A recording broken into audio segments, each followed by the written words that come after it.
Hi, continuing with the series of pregnancy growth month by month. आज हम बात करेंगे प्रेगनेंसी के दूसरे महीने के बारे में। दूसरा महीना शुरू होता है 5th वीक से 8th वीक तक। सो चौथा हफ्ता हमारा खत्म हो गया, यानी आपका जो प्रेगनेंसी टेस्ट है वो पॉजिटिव आ गया है। आप ओवरड्यू हो गए अपने साइकिल्स में, तो आप 5वें हफ्ते में प्रवेश कर चुके हैं। और 5वें हफ्ते से लेके 8वें हफ्ते, यानी for the next 4 weeks we call this as the second month of pregnancy.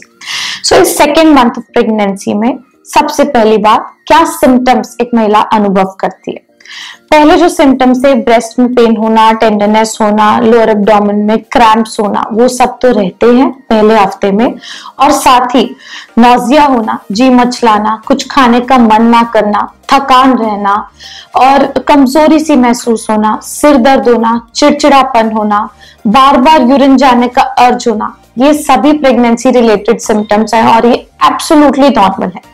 ये होते हैं प्रेगनेंसी के हार्मोन की वजह से। प्रेगनेंसी का हार्मोन होता है बीटा एचसीजी, तो इस टाइम पे वो बढ़त हासिल करता है और साथ ही बनता है ईस्ट्रोजन और प्रोजेस्टेरोन ज्यादा मात्रा में। उसी की वजह से सारी सिम्टम्स आप अनुभव कर सकते हैं और इसके लिए बिल्कुल भी परेशान ना हो। Now regarding the growth of the baby, so इस टाइम पे कैसे बढ़त हो रही होती है। बच्चा इस टाइम पे बनना शुरू होता है। अल्ट्रासाउंड में हमें क्या दिखता है हम कुछ समय में बात करेंगे, पर वैसे बच्चे की बढ़त 1 mm से 5 mm तक के बीच में होती है इस महीने में। और ब्रूड जो एम्ब्रियो है वो तैयार होना शुरू हो जाता है, बच्चे की हड्डियां आकार लेना शुरू हो जाती है, मांसपेशियां बनना शुरू होती है, दिल की जो डेवलपमेंट है वो बढ़ जाती है, धड़कन दिखाई देने लगती है अल्ट्रासाउंड पे। साथ ही बनने लगता है प्लासेंटा। प्लासेंटा होता है अवलाद, वो ऑर्गन है जो बच्चे को मदर से सारा न्यूट्रिशन प्रोवाइड करता है, ऑक्सीजनेशन प्रोवाइड करता है। ये इस टाइम पे बनना शुरू होता है। सो हमारे इस टाइम की ग्रोथ अगर हम देखें तो विजिबली कोई ग्रोथ नहीं दिखेगी फीमेल में, वो अनुभव कर सकती है लोअर एब्डोमिनल हैवीनेस को। Now regarding investigations during this month, so technically इसी टाइम पे सेकेंड मंथ में ही आप अपने डॉक्टर को मिलते हैं, क्योंकि प्रेगनेंसी पॉजिटिव किट में दिखाई दे चुकी होती है, आपकी साइकिल में सो चुकी होती है, you are already in your 5th week of pregnancy. वो आपको कुछ टेस्ट बताते हैं। वो टेस्ट क्या क्या होते हैं, जैसे आपका बेसिक हीमोग्लोबिन कैसा है, थायराइड लेवल्स कैसे हैं, आपको किसी तरह का शुगर का तो नहीं है, आपको यूरिन इन्फेक्शन तो नहीं है, आपके अंदर खून की कमी का कारण थैलेसीमिया तो नहीं है, रूबेला पॉजिटिव तो नहीं है, और साथ ही इन्फेक्शन स्क्रीन की जाती है HIV, HBS, HCV और VDRL की। ये सभी टेस्ट कराए जाएंगे।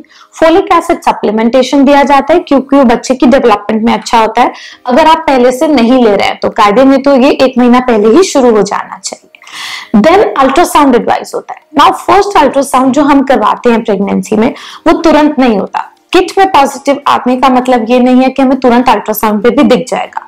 हमें अल्ट्रासाउंड पे इस टाइम पे सिर्फ जो बच्चादानी की अंदर की परत है वो मोटी दिखाई देती है, but actually growth of the baby कैसे दिखती है, by the end of 5th week हमें एक जेस्टेशनल सैक दिखाई देता है, यानी पानी का एक कलेक्टेड सैक है जो हमें दिखाई देगा। उसके अंदर 5.5 हफ्ते पे योक सैक डेवलप होता है, फिर जाके एम्ब्रियो डेवलप होता है, यानी ब्रूड जो बच्चे के सारे आकार प्रकार जिससे बनते हैं, और फिर डेवलप होती है हार्ट बीट, यानी 6.5 हफ्ते के करीब बच्चे में धड़कन अल्ट्रासाउंड में दिखाई देना शुरू हो जाती है।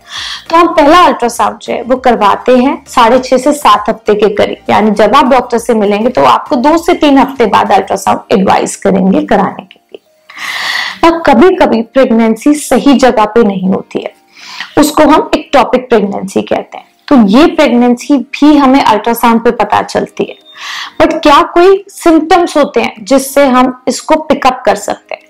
तो वो क्या एबनॉर्मल सिम्टम्स हैं जिसके लिए आपको डॉक्टर को तुरंत मिलना चाहिए।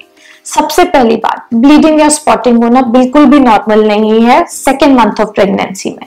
हमने बात किया था कि फर्स्ट मंथ में स्पॉटिंग हो सकती है, implantation bleed, but second month में it is not normal to have spotting.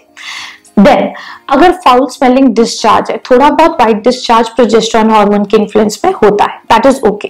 But अगर आपका डिस्चार्ज फाउल स्मेलिंग है, इची है, तो आप डॉक्टर को कंसल्ट करें। थर्ड, यूरिन पास करने की फ्रीक्वेंसी बढ़ना नॉर्मल है, बट उसके अंदर आपको अगर जलन हो रही है या बहुत दर्द हो रहा है यूरिन पास करने में, तो डॉक्टर को मिले।